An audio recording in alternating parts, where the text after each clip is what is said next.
Two, one. Welcome to this short professional development on putting theory into practice in a language acquisition session.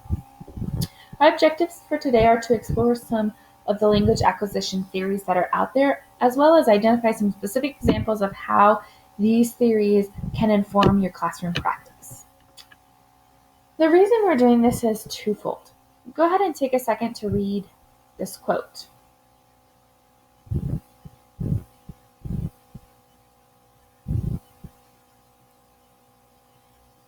The data is a pretty strong indicator that the English language learner population that is coming into our doors is increasing.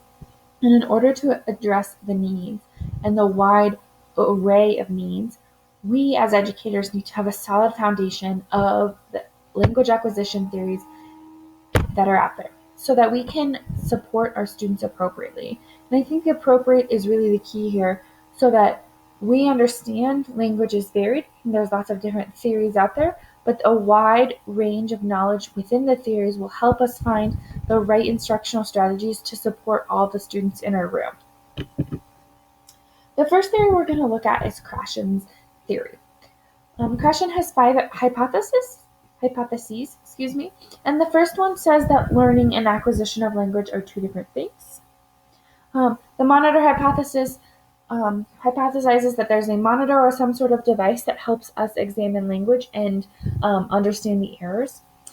Krashen also theorizes that there is a natural order, so language is acquired in a predictable order. He also has an input hypothesis, which states that language must be a comprehensible input for a student to be able to use it. And finally, the affective filter says that students must feel safe and motivated and have that socio-emotional stability in order to develop language. Now that we sort of have an overview of his five theories, we're going to take a look at two specific and the instructional strategies to implement. So the first one we're going to look at is the input hypothesis, which states that there needs to be a comprehensible input for a student to understand language and develop language. So when you're thinking about instructions, there's a couple different things you can do. Sentence frames will help provide students the structure so that they can communicate with their understanding and use the sentence frame to help support their sharing of information. Images and other visual aids also help them with comprehensible input. It helps students, especially language learners, break down or visualize ideas, concepts in a graphic way that helps them understand and not heavily relying on the language in the moment to understand or demonstrate understanding.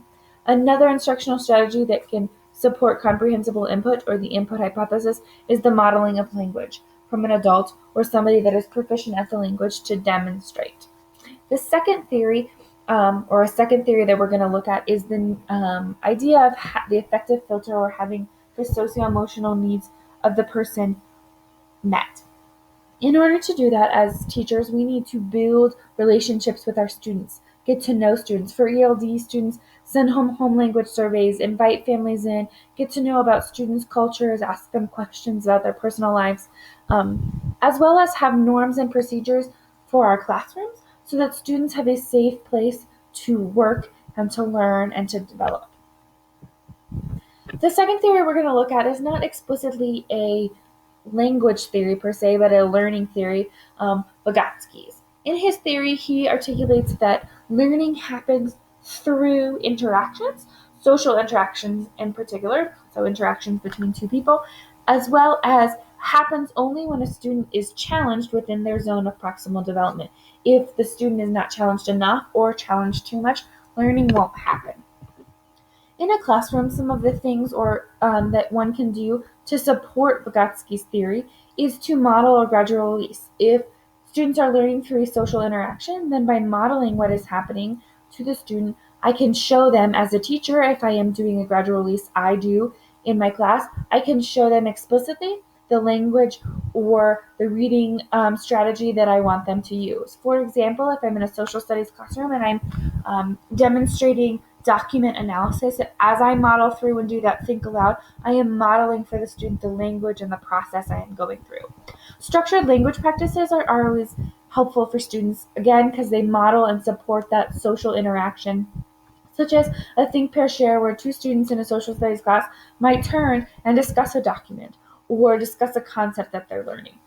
And by having that back and forth modeling, like in an A/B partner, this really helps the students with the language practices. With both of these lead to that student-centered, where students are working together to collaborate and learn their language. The next theory we're going to look at is Chomsky's idea of language. Chomsky had a cognitive theory where he believed that language learning occurs by learning and testing the rules of grammar. His theory specifically focuses on that language needs and grammar rules need to develop in all four domains: reading, writing, listening, and speaking.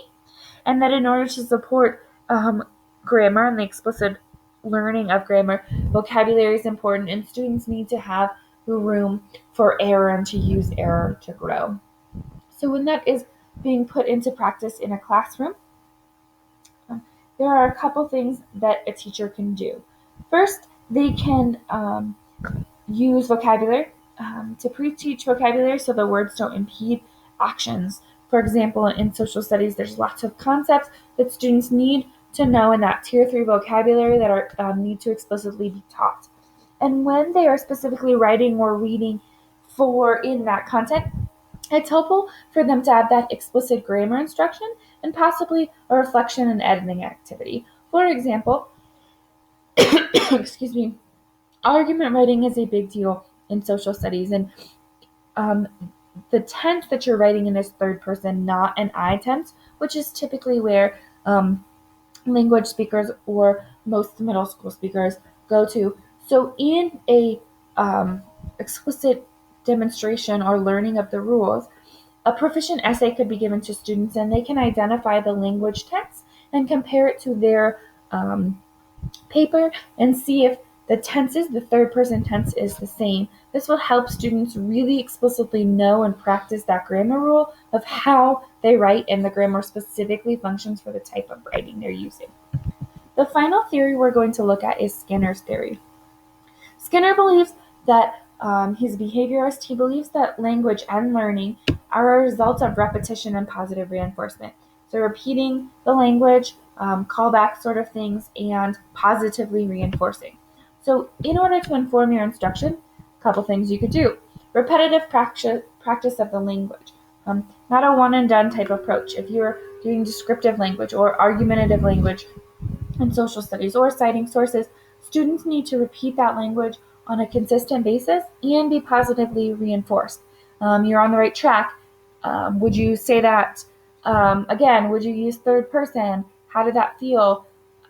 That sounds correct. Could you add this? Sort of positive reinforcement so students know that they're using it right and that they're practicing that language so that they're repeating the process over and over again to form the correct and appropriate language. Now that we've sort of gone through these different theories, let's come back to our objectives. At the beginning, you were given these objectives. Now I want you to think back to the objectives and take a second to reflect on your learning for today. And if you feel confident in those 4 learning theories and some of the specific strategies to implement those in your classroom. As the next thing I want you to do is think about how, as a result of this mini professional development, will your classroom instruction change? What are some of the moves that you are going to take to start implementing these practices so that you can appropriately support your language learners in the classroom? Specifically, I want you right now to pick out one theory and think about how you will use that theory to inform your practice. Take a little while.